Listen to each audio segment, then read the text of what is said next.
राहुल गांधी और नीतीश कुमार की बातचीत का ये वीडियो 23 जून का है।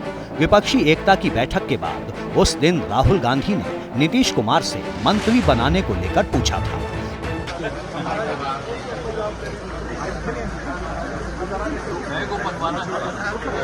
महीने भर से ज्यादा का वक्त बीत चुका है, लेकिन मंत्रिमंडल विस्तार पर टोपी ट्रांसफर का खेल जारी है। परसों नीतीश कुमार से जब पूछा गया तो उन्होंने तेजस्वी यादव की तरफ इशारा कर दिया। अब मंत्रिमंडल विस्तार को लेकर फंसे पेच पर एलजेपी सांसद चिराग पासवान नई थ्योरी ले आए हैं। आपस में गठबंधन में दरारें तो दिख ही रही हैं। मंत्रिमंडल विस्तार नहीं होना कहीं ना कहीं प्रेशर पॉलिटिक्स भी तो है। किस तरीके से राजद के मंत्रियों को अपमानित किया जा रहा है, ये कहीं ना कहीं दबाव बनाया जा रहा है। भाई मुख्यमंत्री जी की बड़ी ख्वाहिशें हैं, उनको संयोजक बनना है, तो दबाव की राजनीति का भी एक हिस्सा हो सकता है कि भाई जब तक आप हमको संयोजक नहीं बनाते, राजद के ऊपर प्रेशर डाला जा रहा है कि भाई नहीं बनाओगे तो हम मंत्रिमंडल का विस्तार नहीं करेंगे, और इसी तरीके से दबाव बाकी दलों पर भी मुख्यमंत्री बनाते हैं। चिराग पासवान के इस बयान की वजह भी है। वो वजह क्या है, अब जरा उसका विश्लेषण करते हैं। अभी 18 जुलाई को बेंगलुरु में एक विपक्षी नेताओं की बैठक हुई थी, जिसमें नाम रखा गया इंडिया, और इसके बारे में ये भी बताया जा रहा है कि नीतीश कुमार ने जो चर्चा की थी, जो सुझाव दिए थे, उसे नहीं माना गया था। और यहाँ तक ये भी बताया गया कि नीतीश कुमार के नाम की घोषणा बतौर संयोजक होगा, लेकिन वो भी नहीं हुआ।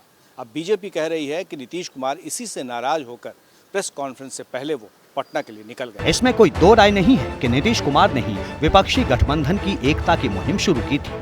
कहा जाता है कि नीतीश की ख्वाहिश गठबंधन का संयोजक बनकर राष्ट्रीय राजनीति में सक्रिय होने की है, लेकिन ये इच्छा पूरी नहीं हो रही। अब खबर है कि 25-26 अगस्त को मुंबई में विपक्षी गठबंधन इंडिया की मीटिंग हो सकती है, जिसमें संयोजक पर फैसला होगा। उससे पहले बिहार में मंत्रिमंडल का विस्तार होता है या नहीं, ये देखने वाली बात होगी। नहीं, अभी इस संबंध में मुझे कोई औपचारिक जानकारी नहीं है, क्योंकि गठबंधन के सहयोगी दल लगातार जो शीर्ष नेता है आपस में संवाद कायम रखते हैं। इसकी कितनी भागीदारी होगी, किस रूप में भागीदारी होगी, कौन सा विभाग होगा, ये तो सामूहिक रूप से तय होता है। और माननीय मुख्यमंत्री जी को गठबंधन चलाने का अनुभव है, तो गठबंधन वो संवाद के माध्यम से होते हैं, अपने निर्णय को थोपते नहीं हैं। कई सवाल भाजपा की तरफ से आता है कि मंत्रिमंडल का विस्तार नहीं हो रहा है, जरा अपना बता दीजिए ना। कई माह से चल रहा है केंद्र में मंत्रिमंडल का विस्तार, काहे नहीं हो रहा है? क्या एनडीए टूटने का डर है क्या?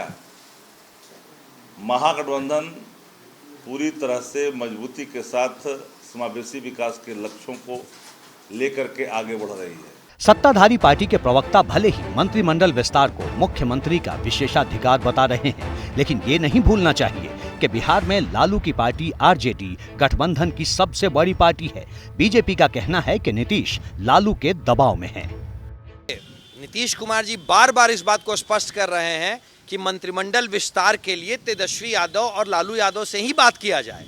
एक तो वो अपनी मजबूरी बता रहे हैं कि साहब मैं नाम का मुख्यमंत्री हूं, असली मुख्यमंत्री तो तेजस्वी यादव और उनके पिता लालू प्रसाद यादव जी हैं। अब तो सच्चाई यही है कि टेक्निकल तौर पे भी ये राजद को ही और तेजस्वी यादव को ही तय करना है कि किसके पास कौन सा मंत्रालय रहेगा और कितना मंत्रालय रहेगा। बिहार में अधिकतम 36 मंत्री बन सकते हैं। अभी आरजेडी से 15 मंत्री हैं, जेडीयू से सीएम समेत 13, कांग्रेस से 2 और 1 निर्दलीय मंत्री हैं। बिहार में फिलहाल 5 मंत्री पद खाली है। पिछले साल जब महागठबंधन की सरकार बनी थी, तब पहले सुधाकर सिंह और बाद में कार्तिक कुमार का इस्तीफा हो गया था। यानी इस लिहाज से आरजेडी के 2 मंत्री पद खाली हैं, जिसे भरना है। वहीं कांग्रेस की डिमांड है कि कम से कम 2 मंत्री पद उन्हें मिलना चाहिए, लेकिन सूत्र बताते हैं कि आरजेडी और जेडीयू कांग्रेस को 2 सीट देने को तैयार नहीं है। और यहीं पर पेच फंसा हुआ है। 2 दिन पहले न तो नीतीश कुमार ने इस पर पत्ते खोले और न ही तेजस्वी ने। मैंने कहा ना कि ये होना चाहिए, ये तो बात हो चुकी, बड़े सहज अंदाज से बात हो गई, लीडरशिप के भी बात हो गई, लेकिन सिर्फ ये प्रश्न कांग्रेस के सामने नहीं, आपके माध्यम से मैं कहना चाहता हूँ, इंडिया जिताओ और भाजपा हराओ, वो अभी मुख्य लक्ष्य है भाई साहब। ऐसे में सवाल बना हुआ है कि मंत्रिमंडल का पेच फंसाकर रखा किसने है। राजनीतिक गलियारों में जो चर्चा है वो ये कि भले ही नीतीश कुमार ने विपक्षी एकता की मुहिम शुरू की, पटना में देश भर के विपक्षी नेताओं को जमा कर दिया, लेकिन बेंगलुरु की मीटिंग होते होते विपक्षी एकता के मंच को कांग्रेस ने हाईजैक कर लिया। अब नीतीश को लग रहा है कि राष्ट्रीय राजनीति में चेहरा बनने का उनका बना बनाया प्लान फेल हो सकता है। बिहार की विपक्षी पार्टियां इसी आग को हवा देने में जुटी हैं।